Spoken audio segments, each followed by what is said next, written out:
beautiful day up here today, just kind of hanging out one of our locations for the blade boot camp.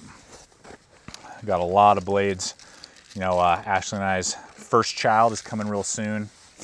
So, Aaron, tell him what I'm going to call. We're trying to knock out as much stuff as we can, because I know it'll probably be about 2 or 3 months where I won't really be able to get out here too often right after the baby's born. You mean Stallone? Yes, Stallone. So that's going to be, Stallone Malone. regardless of what Ashley and I name our child, which we've picked out but have not shared with anyone. Not even me. Yeah. The nickname, Brian's known for giving people nicknames, will be Stallone Malone for sure. So that's what the child's name will be. But what I was saying, I'm really thankful. You know, Ashley, my wife, is just really supportive of Gideon's Tactical in what we do, and you know, I really appreciate that. You know, I know there are plenty of spouses and girlfriends and, you know, people out there that Hopefully don't not at the same time though. Right. Spouses and your girlfriend and your spouse should be the same thing. That would be your right. One or the other.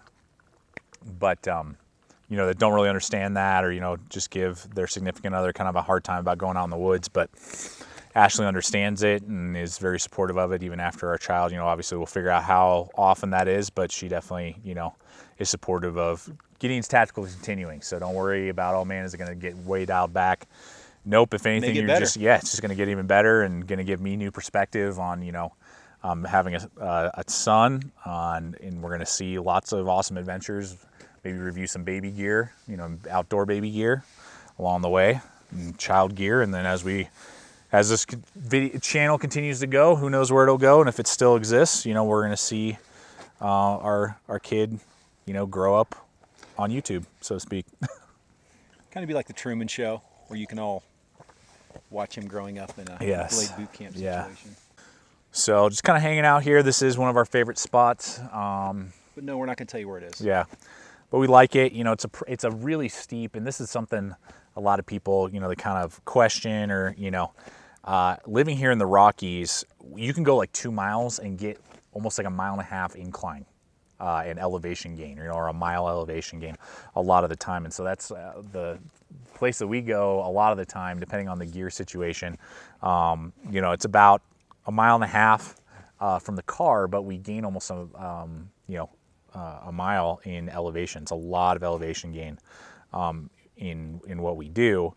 So that's a lot of effort, you know, particularly when you're carrying up today. It was like a 42-pound pack is what I was rocking. Brian was probably like a 30-pound pack.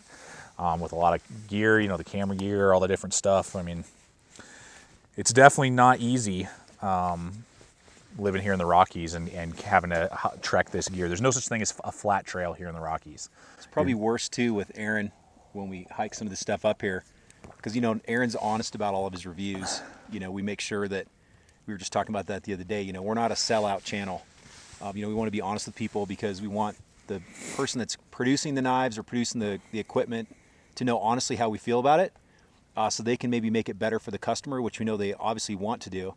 And sometimes we're hauling stuff up here that we really don't like. Right. It's like putting a bunch of bricks in the back of your backpack. Where do we have one? Yeah, we're doing the whole compadre buck set. Yeah, let's see. The red set. I got the whole set. So I got the hatchet. I got the fro, which is basically like a big batoner, I guess, and then the camp knife. And honestly, as a system, I hate it. I mean, it's a really horrible system, and you'll see this when we do the video, whenever the video goes live. The hatchet does not split. The hatchet does not chop well. It costs a lot. The fro is just really goofy. It's okay at chopping. It's okay at batoning, but it's just really goofy and it's expensive. And then the camp knife's okay. But just some of the things that they went with, the price points depending on the item, the red coating was really weird, just not really, doesn't connect, at least with me. And for the price point in the video, we're going to show you a very similar system. It'll include a hatchet, it'll include a large kind of like batoning, chopping knife, and a smaller camp knife for about $40 less, that I think is going to do a lot better for you. So we'll talk about that in that video. But I mean, you know, that's like 2 pounds, 3 pounds of gear I had to hike up here that I freaking hate. Who had to hike up here? Oh, Brian had to do that one. Sorry, you had to do that. I had enough other crap. Only thing I like about this set is that they cut their anvil out of the head. Yeah, that's kind of cool. And that's about it.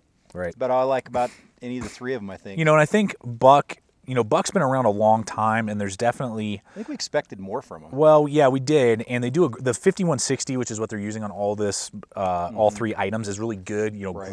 very hair popping sharp, very tough, all USA made. I like the wood as well. You know, the handle's kind of cool contrast, and you know, it feels warm to the touch. It doesn't feel like Warm to the touch. Yeah, you know, it feels like Oh, it's alive. So warm to the touch. You know, versus like it's alive. you know, a G10 or a Gryvery can sometimes just kind of feel harsh, and you know, it like you're holding a piece of plastic. It doesn't feel like that at all. So that's all good, but just some of the execution was really poor. So I really hope that Buck will maybe come out with some stuff in the future. This handle hasn't moved though, right? No, it hasn't floated. Which, that's good. Yeah. I mean, there's a lot of stuff that we do.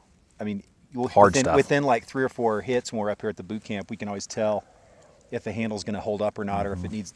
I mean, all it is really just some Loctite or something else on there to really secure that screw together. It's not that a big some deal. companies won't do. Some companies are just too much money, too expensive for that little bit of blue. Right, for that one extra detail. One extra detail. So, Anyways, Brian yeah. hiked that stuff up, but I got plenty of other crap I brought up today. Yeah, Aaron and some hauled- really Aaron hauled exciting stuff stuff. up, too. Right, and some really exciting stuff. I mean, we're doing a lot of really cool stuff. What do we got hanging around? Now this is heading straight. Yeah, talk about that. Yeah. Okay. This is the. I'm gonna get my apple. I'm chilling my apple in the snow, This is the and, silk and I'm saw. carrying my favorite neck knife. No. Keep going. I don't like that knife. I like something to look at it. It's like, look, that knife looks like it's trying too hard to me. So this is the silk saw. I'm the mic, so Okay.